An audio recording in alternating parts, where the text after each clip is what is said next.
এই রে, এই অবেলায় আবার আকাশে মেঘ করলো। না না, বেশ ভালোই মেঘ করেছে। এই ফাঁকা মাঠের ভেতরে থাকা যাবে না।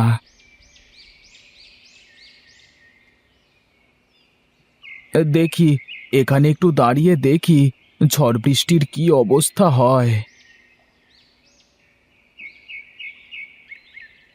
কি রে দাদা, এখানে দাঁড়ালি কেন?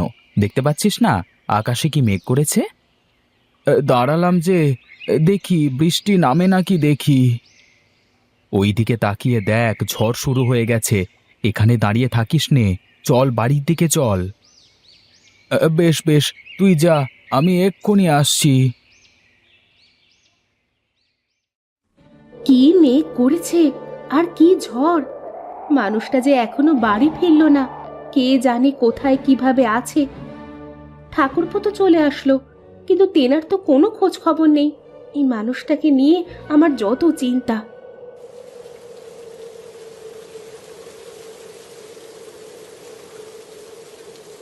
এই তোমার আসার সময় হলো।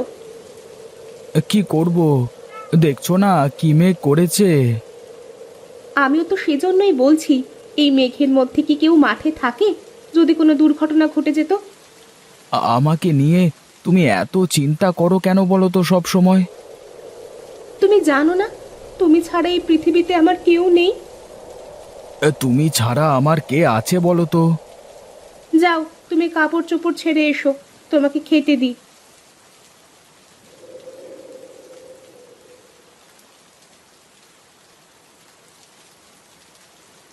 বাহ, খুব সুন্দর লাগছে তো তোমাকে। ধন্যবাদ। সত্যি করে বলো তো, আমাকে কেমন লাগছে? সুন্দর লাগছে, কিন্তু এখন এই অসময়ে তোমার এত সাজুগুজু করতে হচ্ছে কেন? কি করব বলো, বাইরে তো ঝড় বৃষ্টি হচ্ছে। আমি কি করব তাহলে? আচ্ছা, তোমার কি এই সাজগোজ বাদে আর কিছু আসে না? দেখো, তুমি আবার এসব নিয়ে কথা বলবে না। বিয়ের সময় তুমি জানতে না যে আমি কাজ কাম করতে পারি না? হ্যাঁ, সেই তো আমার কপাল। আগে কি আর জানতাম যে তুমি কখনো ভালো হবে না? কি কি বললে তুমি? আমি ভালো না, আমি খারাপ? এই তো, এই একটা কাজই তো পারো, কিছু বলতে না বলতেই চোখ দিয়ে পানি ফেলতে।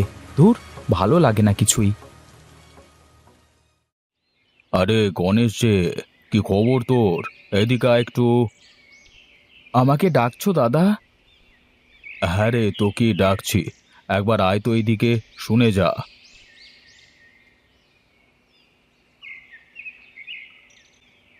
বলো দাদা, কি বলবে? আমার আবার হাতে সময় কম। কেন রে, এখন আবার কোথায় যাবি তুই? বাড়িতে সার রেখে এসেছি, জমিতে দিতে হবে গিয়ে। আমি বলি কি, শুধু এত কষ্ট না করে আমার কাছ থেকে সার বীজ নে, দেখবি ভালো ফলন পাবি। আমার অত দরকার নেই দাদা, তুমি যাদের কাছে বিক্রি করছো তাদের কাছেই করো। আমি আমার জমিতে এই বীজ দিতে পারবো না। তুই শুধরাবি নে, তোর ছোট ভাই নিতাই কি করছে দেখছিস তো। আমার কথা মতো চাষ করে আজকে ওর কোনো কিছুর অভাব নেই। দাদা, এই মাটি আমাদের মা। এই মাটিকেই যদি আমরা নষ্ট করে ফেলি, তাহলে তো ভবিষ্যতে আমাদের না খেয়ে মরতে হবে। তোর এই নীতিবাক্য কেউ শুনবে না রে গণেশ। আমি যা বলি শোন, তাহলে দেখবি ভালো করবি। ঠিক আছে দাদা, এখন তাহলে আমি চলি, আমার দেরি হয়ে যাচ্ছে। কবে আসবে ওর মাথায় সুবুদ্ধি? বেটাকে পটাতে পারলে বাকিরা সবাই হুড়মুড় করে পড়তো আমার দোকানে এসে। বেশ, আপনার জমিতে তো বেশ ভালোই ফলন হয়েছে। তা বলুন, এখন কিভাবে কি করা যায়? আমি আর কি বলবো, আপনি বলুন কিভাবে কি করতে পারবেন। এই নিন আপনার অ্যাডভান্স। আমার লোক এসে জমি থেকে তরমুজগুলো সব নিয়ে যাবে, আর আমি এসে বাকি টাকা দিয়ে যাব। ঠিক আছে বাবু।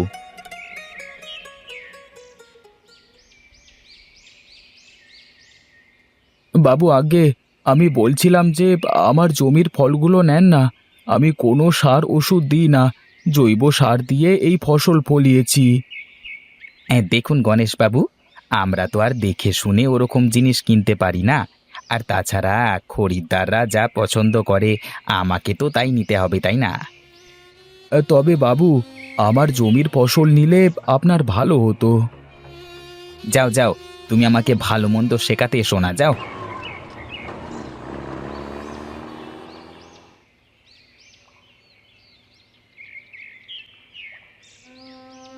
কি গো, তোমার মুখ এমন শুকনো লাগছে কেন? কি আর বলবো গিন্নি, আমার কপালটাই বুঝি খারাপ। কি হয়েছে, এ কথা বলছো হঠাৎ? এত কষ্ট করে ফসল ফলাই, তাও কেউ নিতে চায় না। সবাই বলে আমার ফসলের নাকি মান ভালো না। আচ্ছা, তুমিও তো জমিতে অন্য সবার মতো চাষ করতে পারো। হ্যাঁ পারি, কিন্তু তা করলে যে ওদের মধ্যে আর আমার মধ্যে কোনো পার্থক্য থাকবে না। পার্থক্য রেখেই বা কি লাভ? সেই তো কষ্টে দিনপাত করতে হয় আমাদের। বুঝি গিন্নি, আমিও বুঝি। রূপা সব সময় দামি দামি শাড়ি গহনা পরে, আর আমি তোমাকে দুমুঠো ভাত আর একটা শাড়িও কিনে দিতে পারি না ঠিক মতো। কেন, তাতে কি হয়েছে? আমি কি কখনো কিছু বলেছি তোমাকে তার জন্য? তুমি না বললেও তো আমি অনেক কিছুই বুঝতে পারি। আমারও তো ইচ্ছে হয় তোমাকে কিছু দিতে। তুমি এত ভেঙে পড়ো না তো, দেখবে একদিন সব ঠিক হয়ে যাবে। তাই যেন হয় গো, কে জানে কবে এর থেকে মুক্তি পাবো। বাবু, আপনি আর ট্রাকে কি এগুলো? কি আর হবে, এগুলো আপনার ক্ষেতের ফসল। ওপরে দেখতে তো খুব ভালোই দেখা যাচ্ছে, কিন্তু ভেতরে একদম যাচ্ছে তাই। কি বলেন কি এসব আপনি? কি বলছি না, ঠিকই বলছি। বিশ্বাস না হলে দেখুন, আপনি নিজের চোখে দেখুন। দেখুন একবার, এটা কি? দেখুন, এটা তো আর আমি জানি না। আর তাছাড়া তো আপনারা সব দেখে শুনিয়ে নিলেন। অত কিছু বুঝি না। আমার সব টাকা ফেরত দিতে হবে আপনাকে এক্ষুনি। আর তা না হলে আমি লোকাল থানায় আপনার নামে ঠকবাজির মামলা করব। ওগো, উনি কি বলছে? আমার তো কিছুই মাথায় ঢুকছে না। দেখুন, এমন কিছু করবেন না। আর এই নিন আপনার টাকা। ওগো, আমার নতুন গয়না কেনা হবে না তাহলে? হ্যাঁ হবে তো।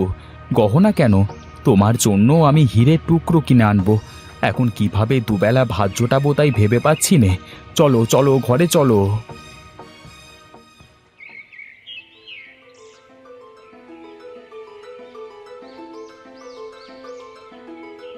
আরে শহুরে বাবু যে, তা হঠাৎ কি মনে করে আমার এখানে? আসলে আমরা আপনার বিষয়ে শুনেছি, আমাদের কোম্পানি আপনার থেকে ফসল কিনতে চায়। কিন্তু আমার ফসলের দাম যে বেশি দিতে হবে। হ্যাঁ হ্যাঁ, আমার কোম্পানি আপনার ফসল বেশি দামে কিনতেও রাজি আছে। কিন্তু কেন হঠাৎ সিদ্ধান্ত বদলে গেল আপনার? আসলে ওইসব ফসলে প্রচুর পরিমাণে সার ওষুধ দেওয়া, যার জন্য ওইসব ফসল মানব দেহের জন্য ক্ষতিকর।